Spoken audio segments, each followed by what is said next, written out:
अच्छा, फर्स्ट जो चीज है ना वो ये कि द वेरी फर्स्ट थिंग कि when you're dealing with P5, so one question would be on planning, and the other question would be, as a planning करना you'll be asked to plan an experiment. अब IGCSE के अंदर भी ATP था, तो वहां पे you also did planning questions, ठीक है?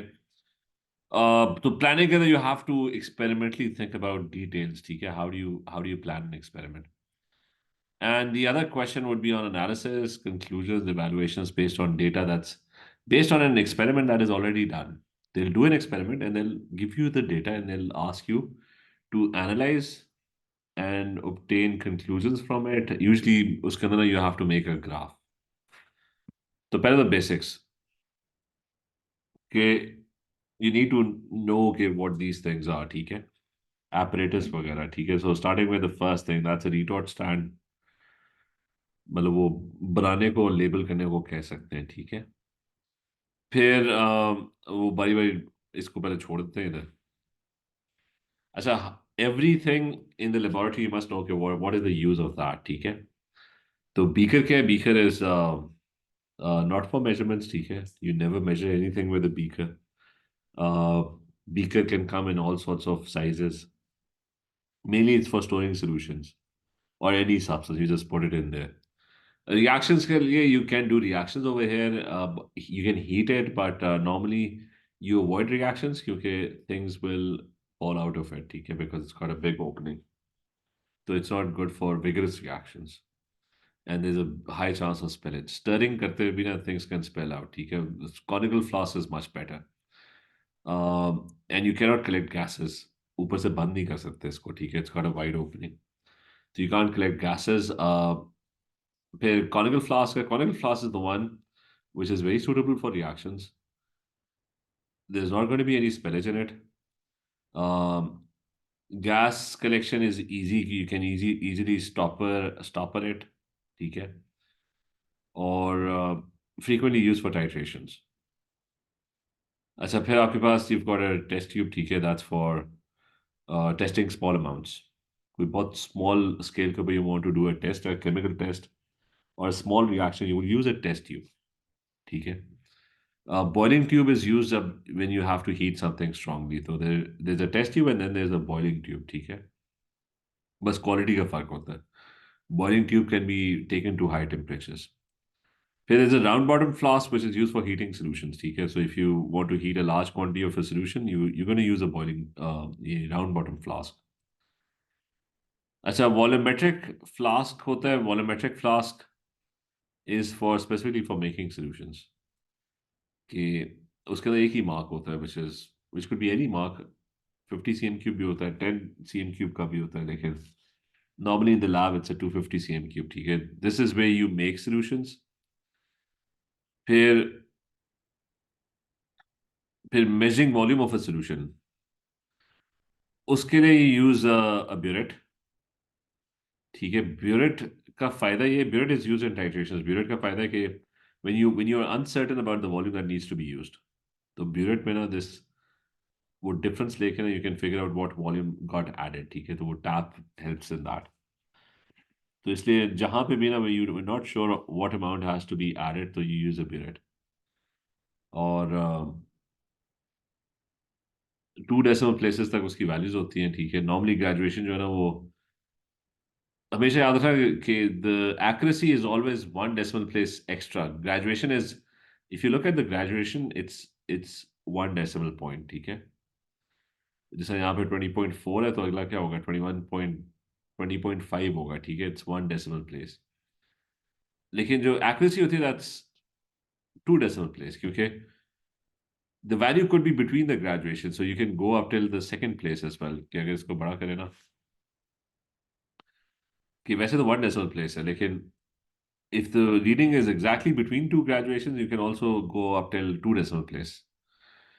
कि 20.2 और 20.3 के बीच में होगा ना. अब 20.2 है, 20.3 है, लेकिन if it's exactly dead center, तो वो फिर you can call it 20.25 as well. तो that's why it can go up till 2 decimal places, ठीक है?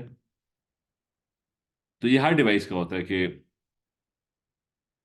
अगर वो 1 डेसिमल प्लेस तक वैल्यू दे रही है ना, तो what you can do is you can, तो उसकी बीच वाली वैल्यू भी हो सकती है, so that's why you can, तो इसलिए सेकंड डेसिमल प्लेस डालना जरूरी होता है, ठीक है, because you can go up till the second decimal place as well. ये बात क्लियर है? Yes, Yes. sir. अच्छा, टेबल बनाना आना चाहिए कि अच्छा ऑलवेज द लोअर मेनिस्कस, ठीक है। करेक्ट सोल्यूशन के लिए you can't see the, if you can't see the lower meniscus then you go for the upper meniscus, ठीक है। पैरेलल एक्सेलर अवॉइड करना है, ठीक है, you have to look eye level उसके साथ होना चाहिए। अच्छा, the table is initial burette reading, final burette reading, ये सारा ओ लेवल्स में क्या होता है, how to make a table, ठीक है। और remember, error in any device is the smallest graduation divide by 2। उसका मतलब होता है कि इफ आई से कि रीडिंग इज 22.2 और 22.1 है, 22.3 है, इफ आई से कि मेरी जो रीडिंग है ना दैट्स 22.2, 22.2 का मतलब ये नहीं है कि वो एग्जैक्ट डेड सेंटर 22.2 पे होगा। इट कुड बी, मतलब यहाँ पे भी हो सकता है, आई स्टिल कॉल इट 22.2, यहाँ पे होगा, आई स्टिल कॉल इट 22.2। तो basically anything that's half a graduation on that side and half a graduation on this side, that's 22.2, ठीक है। तो आपका एरर क्या हुआ? एरर हो गया half a graduation, so it's the smallest graduation divided by 2। तो 22.2 का मतलब है कि वैल्यू जो है प्लस माइनस 0.05, यानी 0.05 इधर भी हो सकता है, 0.05 इधर भी हो सकता है, ठीक है। All of these values would be called 22.2. So my error in any reading could be within this range, plus minus 0.05। 22.1 का मतलब है कि वो exact 22.1 नहीं होगा, it could be anywhere around 22.1। तो ये याद रखना कि error in any device is the smallest graduation divided by 2, that's your error। और परसेंटेज एरर निकालने को भी आना चाहिए। परसेंटेज एरर क्या होता है? That's error divide by the actual value, ठीक है, इनटू 100। अच्छा, फिर ये ब्यूरेट की एक रीडिंग में एरर है। Any reading taken from a burette, it's half a graduation, ठीक है, that's smallest graduation divide by 2। अच्छा, लेकिन ब्यूरेट में होता है कि जो एक्चुअल वैल्यू होती है ना, that's the difference of two burette readings, एक फाइनल है और एक इनिशियल है। तो ये याद रखना कि फिजिक्स में अगर याद रखे, जब भी आप डिफरेंस लेते हो ना, the error gets added up. तो अगर आप एक period reading and the other period reading you're taking a difference, तो अगर 0.05 एरर उसमें 0.05 इसमें, तो द फाइनल वैल्यू के अंदर जो एरर होगा ना डिफरेंस के बाद, that is going to get added up. तो आपके एंड में जो एरर आ रहा होगा ना पीरियड में, that will come out to be 0.1। ये भी क्लियर है? Yes, sir. Yes. अच्छा, परसेंटेज एरर वही error divide by value into 100। अब अब इसमें ना एक चीज याद रखनी है कि ना, परसेंटेज एरर कम कब होगा? There two ways, either the error is small, तो obviously percentage error is small. अब एरर जो होता है वो फिक्स होता है, मतलब ब्यूरेट की कोई भी वैल्यू लोगे ना, error is fix, it's 0.05, smallest graduation divide by 2। तो परसेंटेज एरर आप कम कर सकते हो अगर वैल्यू को बढ़ा दो। अगर वैल्यू ज्यादा हो ना, तो ये याद रखना, whenever you take bigger measurements, they always have lower percentage error, ठीक है। यानी आपके पास एक वो लेट्स से टेप है, मेजरिंग टेप है, यू ट्राइंग टू मेजर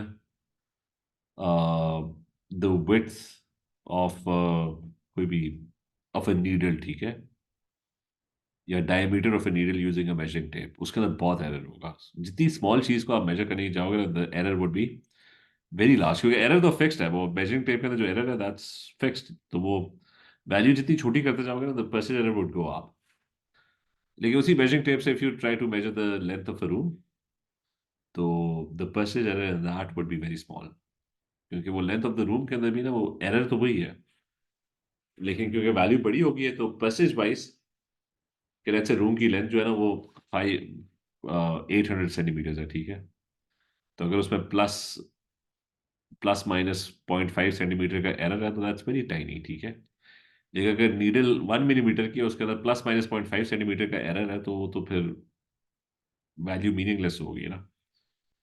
तो जस्ट रिमेंबर कि in designing experiments you always take bigger measurements, क्योंकि they always have lower percentage error, ठीक है। ये क्लियर है बात? Yes. Yes, sir. अच्छा, ब्यूरेट के यूज पे वो टाइट्रेशन के अंदर यूज होता है, वो बाद में डिस्कस कर लेंगे। अच्छा, पिपेट का पता, पिपेट फिलर पिपेट, ठीक है, उसका एक ही मार्क होता है, वेरी एक्यूरेट होता है, तो साइड इफेक्ट के इट्स वेरी वेरी स्लो। तो बस एक कंटेनर से दूसरे कंटेनर में ट्रांसफर करते हैं, ठीक है। नॉर्मली एरर जो है उसका फिक्स्ड ही है, ±0.06, ठीक है।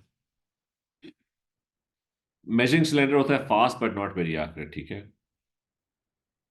अब हीटिंग पे आ जाओ कि you've got a Bunsen burner। तो बंसन बर्नर जो है वो स्ट्रॉन्ग हीटिंग के लिए यूज होता है, डिकम्पोजिशन, बॉइलिंग वगैरह। 800 to 1000 सेंटीग्रेड इसका टेम्परेचर होता है। हीट डिस्ट्रीब्यूटेड नहीं होती, मतलब उसका फ्लेम बड़ा, तो इसलिए वो वायर गॉज और क्ले ट्रायंगल ऐड करते हैं कि उसकी हीट जो है ना, that's very very concentrated, right. तो जब आप बंसन बर्नर से हीट करते हो ना, मे बी एक जगह पे ना वो चीज़ जो है ना वो जल जाती है, दूसरी साइड पे हीट पहुंचती ही नहीं है, ठीक है। तो Bunsen burner is only for strong heating, और सिरेमिक क्रूसिबल के अंदर जाके आप उसको चीज़ों को हीट करते हो। तो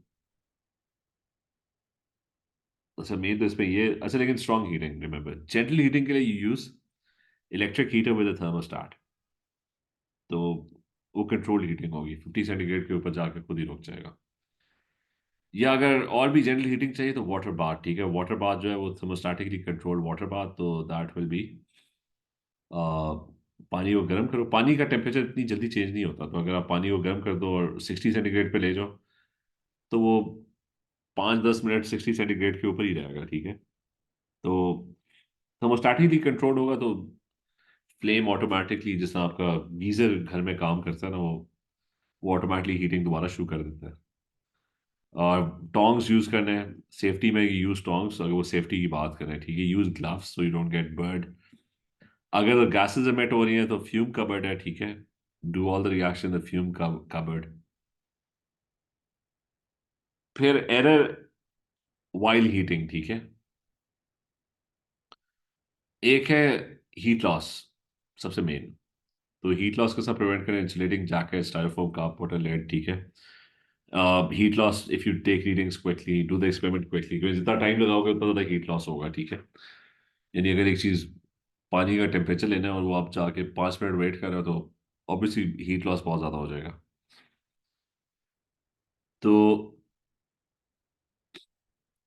तो ये हीट लॉस की वजह से बी सिग्निफिकेंट एरर्स। फिर डिक्रीज किस तरह करते हैं टेम्परेचर, डिक्रीज करते हैं आइस बाथ, बस आइस के अंदर रखती है उसे, ठीक है। लाइबेक कंडेंसर है अगर टेम्परेचर डिक्रीज करना है, खासतौर पर गैसेस का। And then you have gas collection, ठीक है। Gas cylinder, you can collect any gases. इसमें, अच्छा, गैसेस का ना एक चीज़ बड़ी इंपॉर्टेंट है, गैसेस को कलेक्ट करने के लिए ऑलवेज मेक श्योर कि गैसेस एक्सपैंड करती हैं। तो गैस रेंज का एक जो इशू होता है ना एक्सपेरिमेंटली, वो होता है किसकी कैपेसिटी का, कि अगर तो 100 सेंटीमीटर क्यूब से लेट्स से गैस ज़्यादा है, तो आपका जो पाइप है वो बर्स्ट कर जाएगा, या तो ऑलवेज रिमेंबर कि design your experiments based on the capacity of your apparatus, ठीक है। सेफ्टी प्रिकॉशन वही है कि गैसेस को अगर हीट करोगे या उसको कूल डाउन करोगे तो गैसेस कॉन्ट्रैक्ट और एक्सपैंड करती हैं, ठीक है। और इसके अंदर एक अफेक्ट होता है विच क्रिएट सक्शन, कि अगर एकदम से आप गैस को कूल कर दो ना, गैस कॉन्ट्रैक्ट करती है, तो वो फिर जो भी लिक्विड या सोल्यूशन है ना, they get sucked into the syringe. तो हमेशा ना कूलिंग और उससे पहले ना इसको सिरिंज को आप अलग कर देते हो। Second is over water. Over water में बस मसला है कि वो soluble gases are not suitable for that. और तो इसमें ओवर वाटर का फायदा तब होता है जब soluble impurities रिमूव करनी हो गैस में, या फिर एसिडिक और बेसिक impurities भी रिमूव कर सकते हो। अगर HCl गैस आ रही है ना, तो you can add alkali to the solution, तो वो HCl को एब्जॉर्ब कर लेगा। अच्छा, गैस को ड्राई किस तरह करते हैं, anhydrous salts, concentrate sulphuric acid, ठीक है। तो you can dry the gas. अच्छा, गैस कलेक्शन वाले जो apparatus होने चाहिए ना, they should be air tight. तो अगर आपने कोई रिएक्शन है जिसमें गैस कलेक्ट करनी है तो आप किसी भी टाइम में उसको ओपन नहीं कर सकते, ठीक है। चीज़ों को मिक्स भी करना है ना, तो you can think of it, tubes add कर लो, उनको फिर शेक करोगे तो वो it will drop, as long as, तो इस तरह डिजाइन करना है apparatus को कि देयर इज नो, ये ना हो कि आप यहाँ पे लेट्स से कैल्शियम कार्बोनेट और हाइड्रोक्लोरिक एसिड का रिएक्शन कर रहे हो, तो ऊपर से खोल के कैल्शियम कार्बोनेट डालो, वरना आधी गैस तो बाहर निकल जाएगी, ठीक है। तो what you gonna do is you gonna put calcium carbonate in a tube, और फिर उसको शेक करोगे, it will fall into the acid, और फिर बस हेवी गैसेस, लाइट गैसेस, इसका नुकसान ये डाउनवर्ड डिलीवरी, अपर डिलीवरी, ठीक है। इसका नुकसान ये है कि you can't see the gas, you can't really measure the volume. Colorimeter है, वो कलर मेजर करता है, ठीक है, कि वो ग्रीन लाइट कितनी है, रेड लाइट, ब्लू लाइट, वो सब कितनी है ना। अच्छा, अब बेसिक एक्सपेरिमेंटल टेक्निक्स पे वो अगर तो प्रैक्टिकल्स किए, you should know how to measure the mass, उसके टेबल्स के साथ बनते हैं, ठीक है, कि mass of container plus Fa1, mass of container plus residual Fa1, दोनों को सब्ट्रैक्ट करो, मास ऑफ Fa1 आ जाएगा, ठीक है। सॉल्यूशंस के ऊपर बहुत क्वेश्चंस आते हैं, how to make a solution. तो अक्सर वो एक्सपेरिमेंट में पहले वो सॉल्यूशन से शुरू करता है। तो लेट्स से वो कहता है कि जी 0.1 मोल पर डीम क्यूब सॉल्यूशन बनाओ NaOH का, और उसका वॉल्यूम 250 होना चाहिए। तो आप क्या करोगे, पहले तो आप मोल्स निकालोगे, भाई कितने मोल्स हैं NaOH के ना, उन मोल से फिर you can find the mass, तो पता लगेगा 1 ग्राम है, 1 ग्राम NaOH है, ठीक है। तब आप क्या करोगे, लैब में जाके 1 ग्राम मेजर करोगे, ठीक है। अब और 250 cm क्यूब बनाना है, ठीक है। आप 1 ग्राम मेजर करोगे, उस 1 ग्राम को आप पहले NaOH पे डालोगे, 100 cm क्यूब में थोड़ा सा डालोगे, स्टर करोगे, डिजोल्व करोगे। जब वो 1 ग्राम डिजोल्व हो जाएगा, फिर उसको वॉल्यूमेट्रिक फ्लास्क में डाल के उसको फिल कर देना ऊपर तक, 250 cm क्यूब मार्क तक, ठीक है। तो और डिस्टिल्ड वाटर से, ये उन्होंने जैसा मार्किंग स्कीम पूरी दी हुई है कि way the स्टॉपर्ड container, record the mass, आपने पूरी डिटेल में बताना है। FB1 की मास पता लगी तो into the beaker, reweigh the container with its stopper, record the mass, calculate, record the mass of FB1 used, 100 cm distilled water in the beaker, stir the mixture with a glass rod, transfer the solution into 250 cm की volumetric flask, पे volumetric flask को धोना है, wash the beaker with distilled water and transfer the washings to the volumetric flask, rinse the glass rod और उसको भी पानी से धो के transfer the washing to the volumetric flask,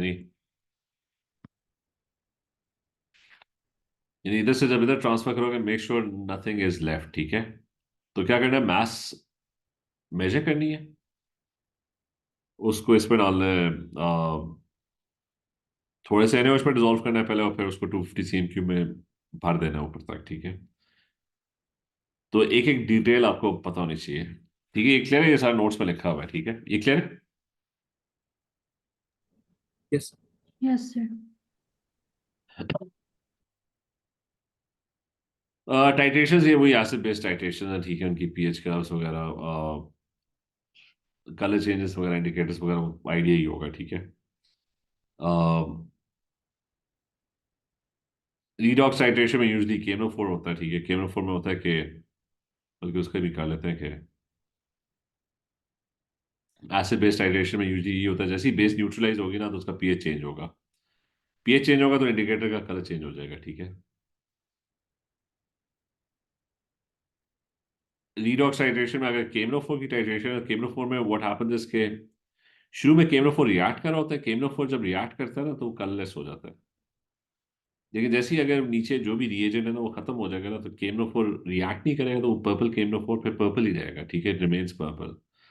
तो यूजली एंड पॉइंट होगा कि पहले KMnO4 इसमें डाल रहा है, बल्कि वो दिखा भी दे तो KMnO4 डलता रहेगा, वो KMnO4 रिएक्ट करेगा, कलरलेस होता जाएगा, ठीक है। जैसे ही वो पर्पल रह जाएगा ना, तो फिर उसका मतलब है you need to stop the titration, क्योंकि नीचे जो रिएजेंट है ना, दैट हैज वो कंप्लीटली फिनिश हो गया, ठीक है। फिर आइडोमेट्री होती है, उसके अंदर आयोडीन होती है, आयोडीन के अंदर उसके अंदर या तो आयोडीन प्रोड्यूस होता है, आयोडीन खत्म हो जाता है, नॉर्मली आयोडीन उस रिएक्शन में ना खत्म हो रहा होता है। आयोडीन का मसला है, आयोडीन का कलर बहुत स्लोली चेंज होता है, वो पहले ब्राउन होता है, फिर लाइट ब्राउन होता है, फिर येलो होता है, तो उसका कोई एंड पॉइंट एग्जैक्टली आपको नजर नहीं आ रहा होता। तो व्हाट यू डू इज कि अगर तो रिएक्शन हो रहा है ना, ये जैसा आयोडीन और थायोसल्फेट का ना, आयोडीन आहिस्ता आहिस्ता खत्म हो रहा है, ठीक है, तो आपको वो स्टॉप कब करना है वो आपको एग्जैक्टली नहीं पता लग रहा। कलर बहुत ग्रेजुअली चेंज हो रहा है, तो व्हाट यू डू इज कि उसमें स्टार्च ऐड कर देते हो। जैसे ही वो कलरलेस होना शुरू होता है, उसमें स्टार्च ऐड कर देते हो, स्टार्च आयोडीन के साथ ना ब्लू हो जाता है। तो जैसे ही वो ब्लू, और फिर जैसे आयोडीन का आखिरी मॉलिक्यूल भी खत्म होता है ना, वो ब्लू से एकदम से कलरलेस हो जाता है। तो आयोडीन का ये थोड़ा सा मसला है कि वो ब्राउन येलो फिर लाइट येलो, वो एक बड़ा लंबा टाइम लगता है, उसमें पता नहीं लगता कि किस पॉइंट पर रुकना है। तो एंड पॉइंट पर you have to add starch, ठीक है, चेक करने के लिए कि कोई आयोडीन बची है कि नहीं बची, ठीक है। तो ये क्लियर कि आयोडोमेट्री के you add starch to find out the end point. Yes.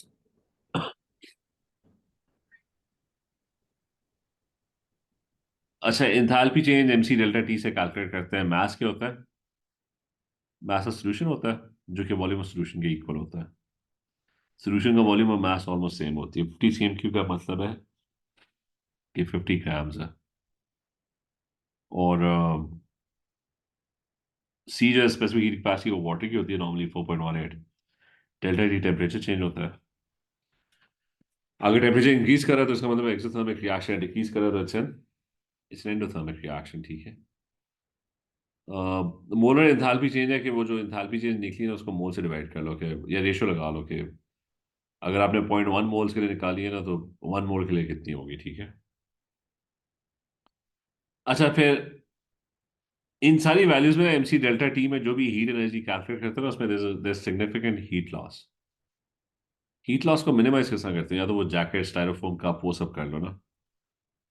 तो अच्छा, लेकिन जो एक तरीका ये कि आप ना, अच्छा उसमें डेल्टा टी निकालने के लिए इनिशियल टेम्परेचर और फाइनल टेम्परेचर चाहिए होता है। तो नॉर्मली इनिशियल टेम्परेचर और फाइनल टेम्परेचर जो होते हैं ना, वो होते हैं इनिशियल टेम्परेचर के शुरू में क्या था और फिर मैक्सिमम टेम्परेचर रीच, ठीक है।